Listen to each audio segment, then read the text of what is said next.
কোরবানি ঈদ সামনে রেখে পেঁয়াজ, রসুন ও আদার বাজার তদারকি শুরু করেছে প্রশাসন। দুপুরে চট্টগ্রামে ভোগ্যপণ্যের পাইকারি বাজার খাতুনগঞ্জে অভিযান চালায় ভোক্তা অধিকার সংরক্ষণ অধিদপ্তর।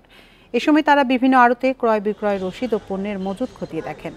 বান্ডেল থাকলে প্রতি সেনমানিতে টাকা বাঁচবে। বিকাশ সেনমানি বান্ডেল কিনে জিতুন প্রতি লেনদেনে। ভোক্তা অধিদপ্তরের উপপরিচালক ফয়েজুল্লাহ জানান, ঈদ সামনে রেখে হুট করে পেঁয়াজের বাজারে ঊর্ধ্বমুখী। কি কারণে দাম বাড়ছে তা খতিয়ে দেখতেই মাঠে নেমেছেন তারা। পাইকারি বিক্রেতাদের যথাযথ রসিদ সংরক্ষণের নির্দেশনা দেওয়া হয়েছে। এছাড়া মধ্যস্বত্বভোগীরা যাতে সুযোগ নিতে না পারে সেটিও দেখা হচ্ছে বলে উল্লেখ করেন তিনি। এই অভিযান অব্যাহত থাকবে বলেও জানিয়েছে ভোক্তা অধিকার সংরক্ষণ অধিদপ্তর।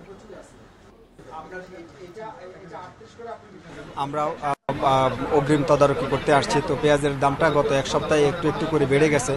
আমরা এটার প্রমাণও এখানে দেখলাম যে যারা পাইকারি বিক্রেতা তারাও স্বীকার করেছেন যে একটু দাম বেড়ে গেছে এবং 8 থেকে 10 টাকা পর্যন্ত কোনো কেজিতে কোনো পেঁয়াজে কেজিতে বেড়ে গেছে। তো এটা বেড়ে গেল কেন, এটা কোনো সদুত্তর তাদের কাছে নাই।